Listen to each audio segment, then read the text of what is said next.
제가 작년 8월 14일 주일 오후에 설교를 했을 때 향기로운 아름다운 인생이란 제목으로 설교를 했습니다. 여러분 기억이 잘 안 나시리라고 생각하는데 기억이 안 나는 것이 저에게는 큰 은혜인 줄 믿습니다. 여러분이 제가 설교한 걸 다 기억하고 있으면 제가 얼마나 힘들겠어요. 저는 설교할 때 열심히 기록하는 분이 나오면 첫 번째는 그분이 제가 설교한 것을 다 기록하고 있다가 꼬치꼬치 저에게 묻고 따지면 어떡하나 그런 걱정을 합니다. 그래서 저는 모든 설교를 다 기록하고 다 씁니다. 제가 2010년부터 했던 모든 일정과 제가 했던 모든 일을 다 기록해 놓았습니다. 그래서 언제 무슨 일이 있었는지를 다 알게 되는데 제가 가끔 그런 생각을 합니다. 또 한 가지는 설교를 열심히 쓰셨는데 집에 가서 그 설교를 다시 읽으실까 그런 생각을 합니다. 학교에서도 보면 강의 시간에 열심히 필기하는 학생들이 있는데 정말 가서 열심히 공부하는 학생도 있지만 써놓고 돌아서면 다시는 쳐다보지 않는 그런 학생도 있습니다. 제가 한번 물어봤습니다. 왜 쓰느냐 그랬더니 습관이 돼서 씁니다. 습관이 돼서.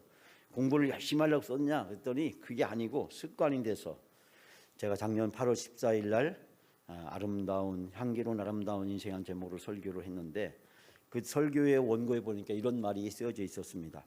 며칠 전에 제가 기도하러 수양관을 방문했습니다. 수양관에 있는 몇몇 목사님들, 장로님들, 선교사님들의 무덤과 묘비를 보면서 오늘 만일 내가 죽는다면 내 묘비에 뭐라고 기록할 수 있을까 생각해 보았습니다. 저는 오래전에 신학교에서 학생들에게 장례 예식에 대해서 가르치면서 각자의 장례 예식에 대해서 나눈 적이 있습니다. 나의 장례 예식은 이렇게 되었으면 좋겠다라고 했던 말이 기억이 납니다. 그런데 제가 소개하기를 저는 제가 평소에 제일 좋아하는 옷을 입혀서 이쁘게 화장을 해서 전국 환송 예배를 드리고 장례식장에서 문상이나 조문을 받지 말고 전국 환송 예배에 맛있는 음식을 잘 준비해서 잔치상으로 섬기고 그리고 화장해서 뿌렸으면 좋겠다. 무덤이나 묘비는 필요 없다. 그러므로 묘비에 쓸 문장도 필요 없다. 그러나 편지 한 장을 미리 써서 꼭 인사를 하고 싶다. 그 인사는 딱 3마디. 고맙습니다. 감사합니다. 여러분 때문에 행복했습니다. 내 흔적을 이 세상에서가 아니라 하나님 나라에 남기고 싶다. 제가 오늘 장례식 끝나고 오면서 저희 집사람에게 혹시 내가 이런 설교를 했는데 기억하느냐라고 물었더니 기억이 안 난다고 해서 제가 기억을 다시 환기시켜 주기 위해서 제가 약간 유언적으로 이 말을 다시 남겨야겠다라는 생각을 하게 되었습니다. 저는 가끔 TV나 영화들을 볼 때마다 외국 사람들의 장례식에서 한 가지 배우고 싶은 것이 있었습니다. 그것은 바로 염하는 습관에도 좀 벗어났으면 좋겠다라는 생각을 제 스스로 좀 했고, 저는 평소에 제가 설교할 때, 예배 드릴 때 또 입었던 가장 좋아하는 옷, 그 양복 깨끗하게 입고, 그리고 얼굴은 이쁘게 화장을 해서, 그리고 꽃에 둘러싸여서 있는 그대로의 모습대로 화장을 해서 제가 평소에 잘 다녔던 그런 곳에다가 저를 뿌렸으면 좋겠다라는 생각을 하고 있고, 또 그런 기록을 제가 기록을 남겨놓았습니다. 언젠가는 아내에게 그 기록한 것을 제가 줘야 될 때가 오리라고 생각이 드는데, 오늘 강홍구 장로님 장례 예식을 은혜 가운데 잘 마쳤습니다. 마지막 하관 예배를 현충원에서 드림으로 장례 예식의 모든 순서를 마쳤습니다. 저는 하관 예배 설교에서 그 자리에 참여한 유가족들과 그리고 몇몇 문상객들과 우리 성도님들에게 이런 말씀을 드렸습니다. 여러분이 이 세상을 떠날 때 2가지 길이 있다. 첫 번째 길은 슬픔과 애곡과 그리고 울음으로 가득 찬 영결식으로 여러분 인생을 끝마칠 것인가, 아니면 기쁨과 은혜와 감격이 넘치는 천국 잔치로 여러분 인생을 끝맺을 것인가, 둘 중에 하나를 선택해야 된다고 이야기하면서 우리 강우 장로님은 여러분들에게 천국행 티켓 초청장을 여러분 모두에게 한 장씩 선물로 드리고 가셨다. 여러분이 그 초청장을 받느냐 못 받느냐의 차이는 단 하나로 결정된다. 바로 예수 그리스도십니다. 예수 그리스도를 영접하고 동행하는 인생과 예수님이 없는 인생의 차이, 그 차이는 무엇일까요? 여러분, 오늘 본문은 인생이란 항해를 하고 있는 우리들에게 예수님이 어떤 분이신지를 우리에게 가르쳐주고 있습니다. 여러분이 이 본문의 말씀을 수없이 많이 읽었으리라고 생각합니다. 저는 오늘 이 말씀의 마지막 부분에서 말씀을 드리겠지만 이 본문에 나와 있는 이 언어를 다시 읽어야 된다. 오늘 여러분들의 언어로 이 제자들의 부르짖음이 여러분의 부르짖음이 아니라 여러분의 신앙의 고백으로 다시 이 본문이 읽어져야 된다. 여러분이 수십 년 동안 읽었던 이 본문의 말씀, 수없이 들었던 이 설교의 말씀에 지금까지 들었던 모든 것들을 다 내려놓으시고 여러분이 이 본문에서 알고 있는 모든 내용들을 이제는 다 지우개로 지워버리시고 이 본문에서 나오는 이 제자들의 부르짖음이 오늘 나의 신앙의 고백으로 새롭게 쓰여지는 그런 놀라운 은혜가 함께 하시기를 주님의 이름으로 축원합니다. 첫 번째, 저는 이 질문을 던집니다. 왜 제자들은 그때 광통을 만났을까? 여러분, 우리가 오늘 함께 봉독한 22절, 23절 말씀 다 같이 한 목소리로 봉독하면서 우리의 관심과 마음을 성경 본문으로 다시 집중시킵니다. 22절, 23절 다 같이 봉독합니다. 하루는 제자들과 함께 배에 오르사 그들에게 이르시되 호수 저편으로 건너가자 하시매 이에 떠나 행선할 때 예수께서 잠에 드셨더니 마침 광풍이 호수로 내리치매 배에 물이 가득하게 되어 위태한지라. 아멘. 예수께서 제자들과 함께 배를 타고 가시게 되었습니다. 예수님께서는 호수 저편으로 건너가자 이야기를 하셨습니다. 그 이야기를 제자들은 열심히 배를 젓기 시작했습니다. 열심히 호수를 건너가고 있을 때 예수님은 잠에 드셨습니다. 그때 마침 무트로부터 호수로 사나운 바람이 내리 불었고 그 물들이 배에 스며들기 시작했고 사람들은 위태하게 되었습니다. 여러분, 여기서 호수 저편이라는 말을 쓰는 것은 이 마태복음과 마가복음에 보면 이 본문의 말씀이 동일하게 기록되어 있는데 그곳은 각각 이 바다라고 기록을 하고 있습니다. 그런데 우리가 함께 봉독했던 이 누가복음에는 호수라고 하는 표현을 사용하고 있습니다. 누가는 갈릴리 바다란 말이 이방인들에게는 잘 이해가 되지 않을 것 같아서 호수라고 하는 표현을 사용한 것처럼 보입니다. 왜냐하면 갈릴리 바다는 엄격하게 이야기하면 바다라고 이야기할 수가 없고 호수이기 때문입니다. 그러나 호수이기에는 너무나도 크기 때문에 또 이 호수를 다른 분들은 바다라고도 불리우기도 했습니다. 바다처럼 넓다라는 뜻입니다. 여러분, 여기서 이 항해하다 이 말은 출항하다는 의미를 가지고 있고 사도행전에는 무려 13번이나 기록을 하고 있습니다. 저는 왜 이 단어가 이렇게 많이 사용되어졌을까? 특히 마가복음의 이 누가복음의 후속편이 사도행전 아닙니까? 그러니까 이 누가복음과 사도행전은 긴밀한 관계가 있고 이 두 개가 다 누가에 의해서 기록되어졌다라는 것을 생각해 보게 될 때, 즉 복음이 예루살렘에서 온 유대와 사마리아와 땅끝까지 이르러, 즉 예루살렘으로부터 시작된 복음이 저 지중해를 넘어서서 저 로마에까지 전해지는 그 항해의 과정을 표현하기 위해서 이 단어를 많이 사용한 것이 아닐까라는 생각이 듭니다. 그런데 여러분, 바로 여기서 문제가 생겼습니다. 그 문제는 뭡니까? 예수님께서 잠에 드셨습니다. 예수님은 많은 선교 사역으로 쉴 새 없이 진행되는 선교 사역으로 매우 피곤한 상태였고 배에 오르자마자 예수님은 깊은 잠에 빠졌습니다. 마태나 마가복음의 기록에 보면 이 본문에서 예수님이 잠에 드셨다는 사실이 좀 더 일찍이 언급되고 있지만 그러나 여기에서 예수님이 잠에 드셨다라고 하는 것은 이내 닥쳐올 폭풍의 흉흉함과 예수님의 평화로운 잠든 모습이 극히 대조가 되고 있는 것을 보게 됩니다. 예수님은 평화롭게 잠에 드셨는데 제자들이 항해를 하고 있는 바다에는 폭풍이 일었고 제자들은 폭풍을 만나게 되었습니다. 23절에 광풍이 호수로 내리쳤다라고 이야기하고 있습니다. 이 광풍은 헬라어로 말하자면 돌풍, 회오리 바람을 이야기합니다. 이 갈릴리 호수는 지정학적 위치 때문에 때때로는 돌풍이 종종 일어났고 그 동풍이 유명했다라고 이야기하고 있습니다.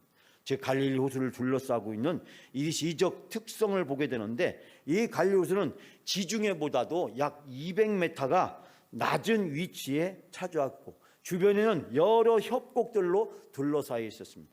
지중해보다 200m나 낮은 상태에서 여러 협곡이 둘러싸여 있다 보니까 이 높은 것과 그리고 이 낮은 곳 사이에 온도의 차이가 심했고 그 온도의 차이 때문에 깔때기 역할을 하는 협곡에 따라서 빠른 속도로 호수 면에 있었던 이 더운 공기와 충돌해서 때로는 돌풍이 발생했다고 이야기합니다.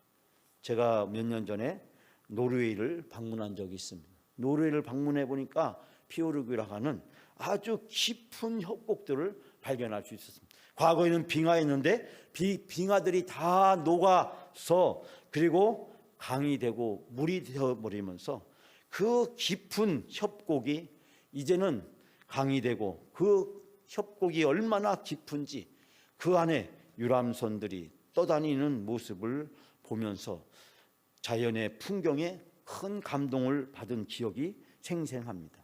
바로 이 지중해보다도 200m라고 하는 아주 높은 차이 때문에 그리고 이 주변에 있는 협곡들 사이에서 생겨나는 돌풍으로 종종 이 갈릴리 바다 오늘 본문에 등장하는 이 호수에 항해하는 배들이 때로는 큰 낭패를 당하거나 전복당하는 그런 어려움을 겪기도 했다라고 이야기하고 있습니다.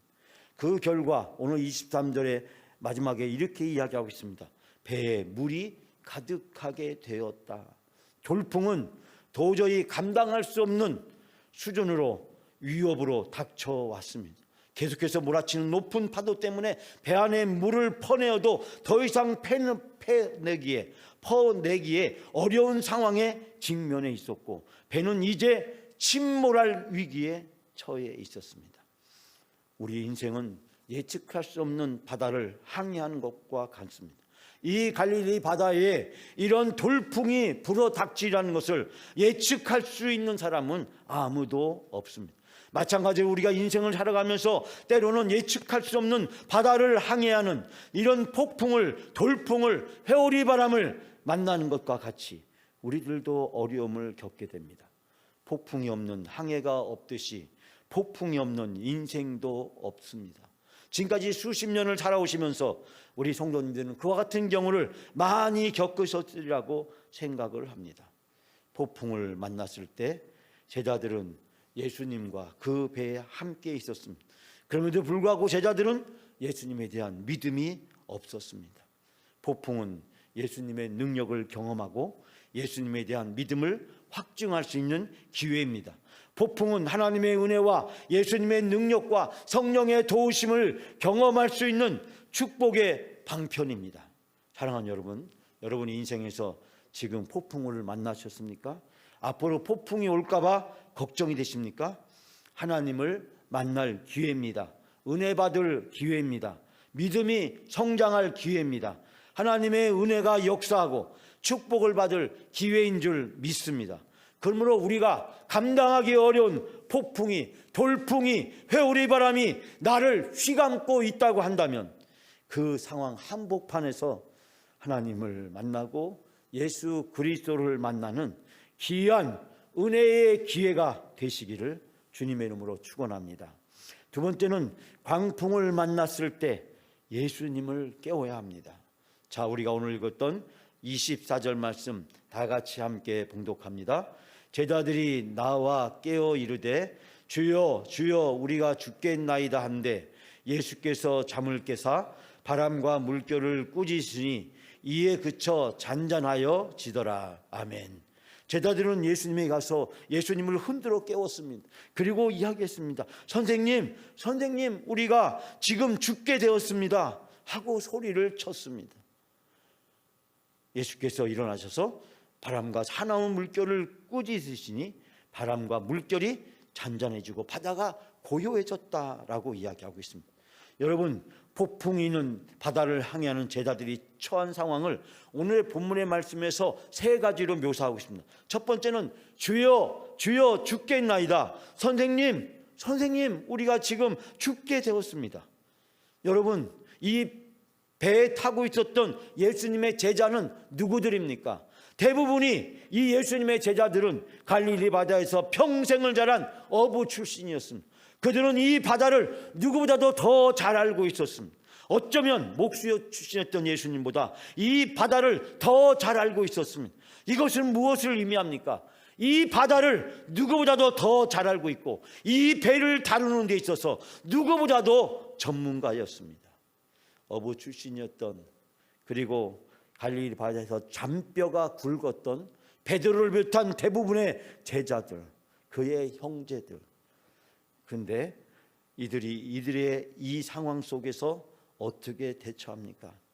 자기의 힘으로, 자기의 노력으로 아무것도 할 수 없다는, 자기가 평생 이 바다에서 배워온 방법으로, 지식으로, 경험으로 이 폭풍을, 돌풍을 이겨낼 수 없다는 것입니다. 평생 잔뼈가 굵었는데, 평생 그물을 던지면서 노를 저으면서 이 바다에서 누구보다도, 이 바다라고 하면 누구보다도 더 잘 알고 있고 이 배를 다루는 데서 누구보다도 탁월한 전문가였던 그들이 지금 보여주는 모습은 무엇입니까?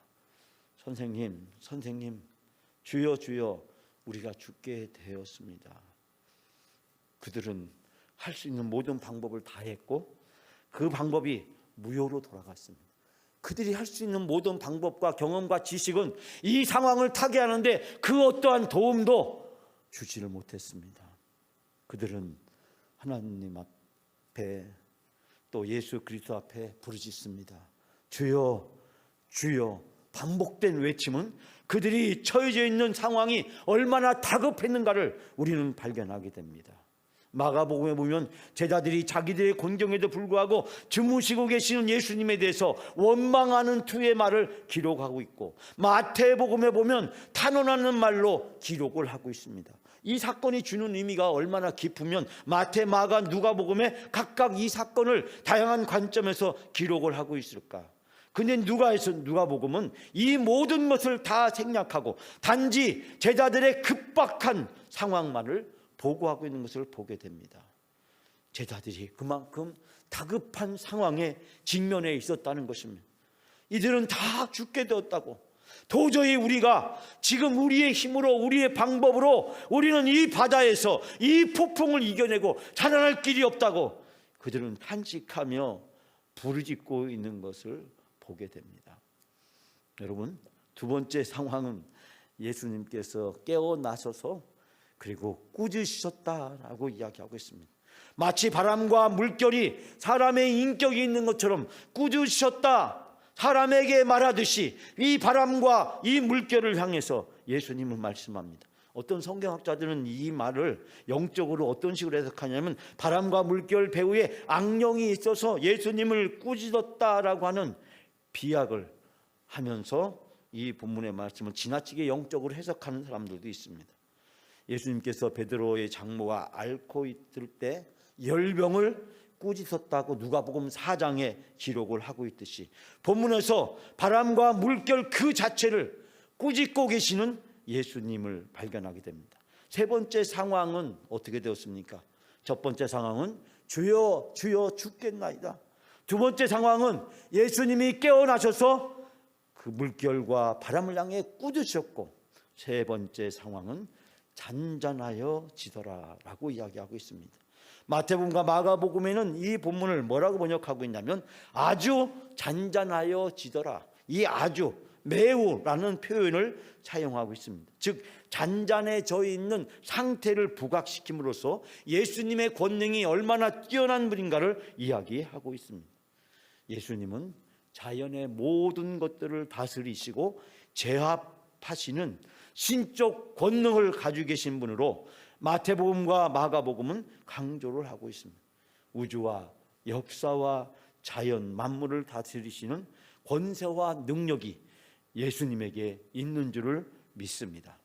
영광 가족 여러분, 우리가 모시고 있는 예수 그리스도, 그분은 어떤 분이십니까? 예수님의 능력과 권능을 알고 계십니까? 그분을 믿으십니까? 그 폭풍의 바다 가운데 인생을 살아가는 우리들은 이 권능과 능력을 가지고 계신 예수님을 믿어야 합니다. 사랑하는 여러분, 그 예수님은 우주 만물의 모든 권세와 능력을 가지고 계신 하나님이십니다. 그러므로 내가 폭풍을 만났을 때 우리는 믿음으로 예수님을 깨워야 됩니다. 폭풍을 만났을 때 주여 주여 죽겠나이다, 이 불신앙의 언어를 우리는 버려야 합니다. 폭풍을 만났을 때 주여, 주님은 하실 수 있습니다. 주님은 하실 수 있습니다.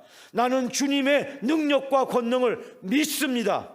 여러분, 신앙의 언어로 우리가 하나님 앞에 기도하시는 여러분이 되시기를 주님의 이름으로 축원합니다. 마지막 세 번째로, 폭풍이 있는 바다를 항해하는 우리들의 예수님은 믿음을 요구하십니다.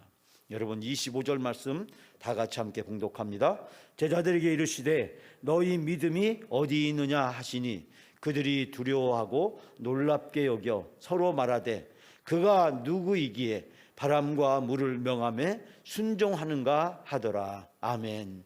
예수께서 제자들에게 너희 믿음은 다 어떻게 되었느냐, 너희 믿음이 어디에 있느냐라고 하는 이 말을 쉽게 번역하면 무슨 뜻이냐면, 너의 믿음이 어떻게 되었느냐, 너희 믿음이 어떻게 되었걸래? 도대체 이 폭풍을 만나서 이렇게 다 죽게 되었다고 이렇게 소란을 피우며 비명을 지르고 있느냐? 너희에게 과연 믿음이 있느냐? 너희가 믿음이 있느냐? 너희가 믿음이 있다면 어떻게 이 폭풍을 만나서 내가 지금 너희들과 함께 있는데 너희가 다 죽게 되었다고 이 소란을 피우며 너희가 이 불신앙적인 모습을 보이고 있느냐? 예수님은 통렬하게 이 제자들의 믿음 없음과 그들의 불신앙을 책망하고 계십니다. 그런 예수님의 깊은 뜻을 제대로 이해하지 못한 제자들은 도대체 이분이 누구신데 바람과 물결까지도 그 명령에 복종하는가, 서로 수군거렸다라고 이야기하고 있습니다. 사랑하는 여러분, 예수님은 오늘 우리들에게 물으십니다. 인생의 폭풍의 한가운데 속에서 때로는 사망의 음침한 골짜기를 지나면서 때로는 주여 주여 죽겠나이다, 예수님이 나와 함께 계신 것을 깨닫지도 못하고 믿음이 없이 부르짖고 탄식하고 절망하고 불평하고 좌절하고 있는 그런 우리들을 찾아오셔서 오늘 주님은 물으십니다. 너의 믿음이 어디 있느냐? 너의 믿음이 다 어떻게 되었느냐? 네가 믿는다고 하면서, 네가 믿음으로 가지고 살아간다고 하면서, 구원받았다고 하면서, 하나님의 성도고 하나님의 자녀라고 이야기하면서 그런 내 믿음은 다 어떻게 되었느냐? 사랑하는 여러분, 오늘 주님은 우리를 찾아오셔서 물으십니다. 제자들을 찾아가셔서 물으신 것처럼 오늘 우리를 찾아오신 주님이 우리에게 물으시고 계십니다. 사랑하는 여러분, 우리는 오늘 본문의 말씀에서 예수님이 어떤 분인가를 발견하게 됩니다. 예수님은 우리가 상상할 수 없는 놀라운 권능과 능력을 가지고 계신 분입니다. 우리는 그렇게 들었고 그렇게 배웠고 그렇게 수없이 반복해서 때로는 우리의 입으로 신앙을 고백하기도 했습니다. 그런데 우리는 때로는 두려워하고 기이하게 여깁니다. 저가 누구기에 이런 일이 일어날 수 있겠는가? 라고 이야기를 합니다. 그것은 무엇을 이야기합니까? 예수님과 함께 있음에도 불구하고, 예수님과 동행하고 있음에도 불구하고, 그 예수 그리스도를 알고 있음에도 불구하고, 예수 그리스도에 대한 수많은 지식을 축적하고 있음에도 불구하고, 우리의 입으로 수시로 그 예수 그리스도에 대해서 이야기했음에도 불구하고 정작 우리 자신은 그 예수 그리스도가 어떠한 분이신지, 얼마나 능력과 권능을 가지고 계시는 분이신지, 내 삶 속에서, 내 인생 속에서, 내가 맞는 폭풍의 그 한복판 속에서 그 예수 그리스도를 내가 온전히 믿고 있지 못하다. 그 예수 그리스도를 온전히 신뢰하고 있지 못하다. 그 예수 그리스도에 대한 온전한 믿음을 가지고 살아가고 있지 못한 우리 자신의 모습을 발견하게 됩니다.